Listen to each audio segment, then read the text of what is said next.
Во студиото со Деспина Тодоровска.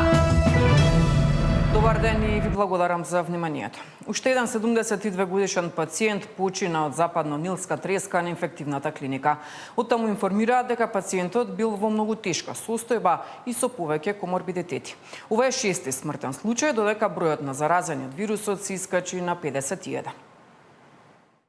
Вчера во попладнетниве часови почина уште еден пациент, се работи за 72 годишен пациент кој беше хоспитализиран пред 15 дена на клиникава во изразито тешка општа состојба со тешка клиничка слика и покрај сите превземени интензивни мерки во одделот за интензивно лекување. Во вчерашните попладневни часови настави летален исход. Значи, до денеска на клиниката за инфективни болести биле или се хоспитализирани 51 пациент, од кои 27 досега се излекувани и испишани од клиникава. Моментално на клиникава се 18 пациенти, од кои 15 се со лабораториски потврдена веснал инфекција невроинвазивна форма. Агенцијата за храна и ветеринарство утро потврди мртов гаван со вирус на западно-нилска треска во Ресен, во централното подрачје во паркот покрај општината. Гаванот е генерално стационарна птица, значи не е птица преселница и пронаѓањето на мртов гаван може да укаже на показател на локална циркулација на вирусот на западно-нилска треска. Ние веднаш кога го известивме Центар за јавно здравје Битола и градоначалникот на општина Ресен да направат ревизија на плановите за прскање за комарци и да пристапат кон прскање по индикации. Националната стратегија за безбедноста на сообраќајот на патиштата за периодот до 2030 година денеска е пред пратениците на Собраниската комисија за одбрана и безбедност. Ивана Соколович најдова ја следеше оваа комисија. Иван, ова е една од првите работни активности на пратениците по завршување на одморите. Што предвидува оваа стратегија? Така Деспина, пратениците се вратија повторно на своите редовни обврски. Токму денеска набиена агенда, 5 комисии заседаваат на различни теми во Комисијата за одбрана и безбедност. Во фокус беше ставена оваа национална стратегија за безбедност на сообраќајот на патиштата. Ке се заседава и на останатите комисии каде што ќе се расправаат и ќе се разгледуваат годишните извештаи на судскиот совет, на советот на јавните обвинители, на јавното обвинителство, ќе се разговари за разрешување и менување на членови на државни комисии. Како што кажа, во фокусот на денешните разговори помеѓу пратениците е токму националната стратегија за безбедност во сообраќајот во матичната комисија за одбрана и безбедност. Предлагач се јавува Министерството за внатрешни работи, токму министерот Панче Тошковски ја образложи целта на оваа национална стратегија за периодот од 2026 до 2030 година. Како што вели, целта е намалување на сообраќајните незгоди на патиштата низ државите, како и намалување на бројот на жртви, особено во текот на летниот период. Како што посочи самиот тој визијата е дека секој живот е важен и вели дека ова национална стратегија се потпира врз рамката на светските параметри, велејќи дека сме практично поврзани со онаа светска рамка, како што реков, Zero Vision, односно нула жртви на патиштата.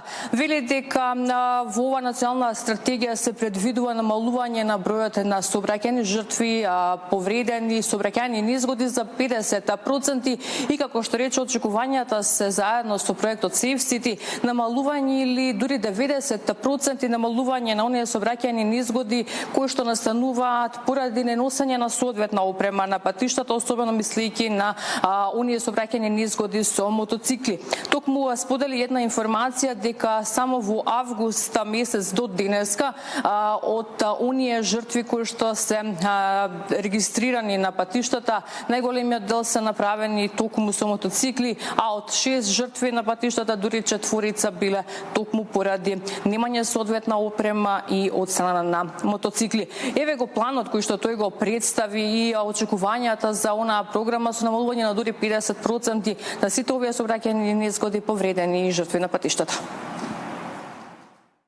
Очекувани резултати во рамки на стратегијата се со целосна примена на мерките до 2030 година, бројот на сообраќајни незгоди да се намали од прилика од околу 8500 сообраќајни незгоди 2024 на 4250 сообраќајни незгоди 2030 година, бројот на загинати лица од 142, ако не се лажам, 2024 да падне на 71 согласно на кое што е наведено во рамки на стратегијата, бројот на тешко повредени лица од 1100 да падне на 550 до 2030 година.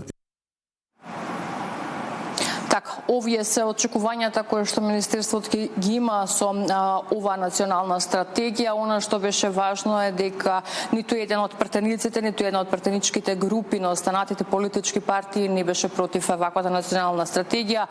Истата без расправа беше проследена до останатите собраниски тела. Ова е околу националната стратегија за безбедност, како што споменав, во фокусот ќе бидат ставени годишните извештаи на оние правосудни органи, практично на судскиот совет, советот на јавни обвинители, јавното обвинителство, ќе бидат представени нивните забелешки, постигнувања и оние случаи кои што биле изминатиот период, особено последната година, со тоа што во делот на извештајот за јавното обвинителство фокусот се става токму на случајот Пулс. Какви ќе бидат расправите, дали ќе има забелешки по сите овие извештаи, каков ќе биде исходот од сите овие комисии, ќе пренесеме целосна слика во вестите во 16 часот. Да, Ивана, како што каже и ти, набија на агенда денеска пред претениците. Јас ти благодарам за овие информации, многу повеќе пренесувам и во следното информативно издание. Македонија и Србија денеска го потпишуваат договорот за гасно поврзување помеѓу двете земји. На официјалниот почеток на реализацијата на проектот ќе присуствува и премиерот Христијан Мицкоски со почеток во 12 часот и 30 минути во свечената сала на владата. Мицкоски во интервју изјави дека Македонија планира до почетокот на 2028 година да биде поврзана со терминалот за течен природен газ во Александруполис и преку мрежата да овозможи транспорт на американски газ кон Србија и Централна Европа. Според премиерот, планираниот капацитет на гасоводот е помеѓу 3 и 6 милиарди кубни метри годишно, со што би можел да стане конкуренција на руските гасни капацитети во регионот. Повеќе информации на оваа тема пренесуваме во вестите во 16 часот. Нови контроли кај трговците ќе се прават во следните 2 до 3 недели, а владата ќе интервенира со мерки ако се утврди неоправдано зголемување на маржите. Министерот за економија Дурмиши уверува дека засега цените се стабилни, но најавува дека состојбата ќе се следи, особено по поскапувањето на горивата. Таму каде што ќе има повеќе потреба, ќе постапуваме, рече министерот на денешниот брифинг со новинарите, објаснувајќи дека зголемувањето на цената на горивата неминовно влијае врз транспортните и другите трошоци, а со тоа и врз цените на производите. Според него проблем е кога трговците покрај оправданите зголемени трошоци ги зголемуваат и своите маржи. Дурмиши вели дека последните контроли на Државниот пазарен инспекторат завршиле пред околу 1 месец, а нови контроли ќе има во наредниот период. Целта е да се утврди дали трговците ги зголемуваат цените поради реалните трошоци или повторно се обидуваат да ја зголемат заработката. Во однос на инфлацијата, министерот посочи дека последниот месец таа изнесува 1,1%, а кај прехранбените производи според него има намалување на цените 2 месеци поред. Посочи дека Македонија во моментов има најниски цени на нафтените деривати во регионот. Во исто време министерот потврди дека мерката за намалување на цените на училишниот прибор веќе објавена во службен весник и треба да почне да се применува. Тоа значи дека книжарниците и останатите трговци треба да ги приспособат цените според владината одлука. Намалувањето е најмалку 10% во трговијата на големо и 15% на трговијата на мало. Власта под радарот турка дата центри за профит ги става во ризик водата, струјата и земјоделието, обвинува денеска СДСМ. Освен во Пехчево, според опозицијата, владата крие дека планира да отвори дата центри на повеќе места. Власта на Мицковски и ВМРО ОКГ под радарот и зад грбот на народот турка проекти за дата центри кои може директно да ги загрозат водата, струјата и македонското земјоделство. Освен во Пехчево, веќе објавивме дека компанија соопштила јавно дека за дата центри во Македонија добила капацитет на струја од 100 мегавати и директен пристап до реката Вардар за ладење од страна на владата. За ова владата нема ништо соопштено. Се прават дилови за профити, додека се крие од јавноста какви обврски се превземаат и како овие проекти ќе влијаат врз природните енергетските ресурси во државата и земјоделството. Овие дата центри трошат огромен капацитет на струја. Поради тоа што струјата ќе се троши повеќе, ќе има поголем увоз од странство. А сите знаеме кој профитира од зголемениот увоз на струја. Што ќе значи ваквата потрошувачка за цената на струјата за граѓаните? Колку ќе ги чини? Кој гарантира дека граѓаните нема да плаќаат повисока цена за струјата, за некој друг да прави огромни профити? До 30 септември училишниот прибор ќе се продава по пониски цени од 10 до 15%, вела денеска од ВМРО-ДПМН. Ова е трета година поред како владата предводена од ВМРО-ДПМН воведува училишна кошничка пред почетокот на учебната година со цел да им го олесни месец септември на родителите, да ги заштеди семејните буџети и да го заштити животниот стандард на граѓаните. Заштедата е од особено значење за семејствата со повеќе од едно дете.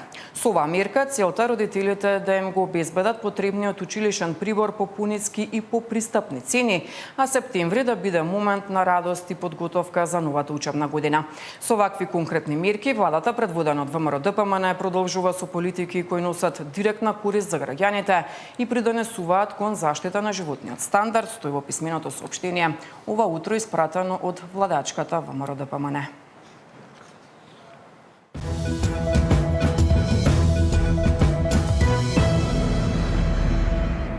Над 160 лица загинаа, повеќе од 1500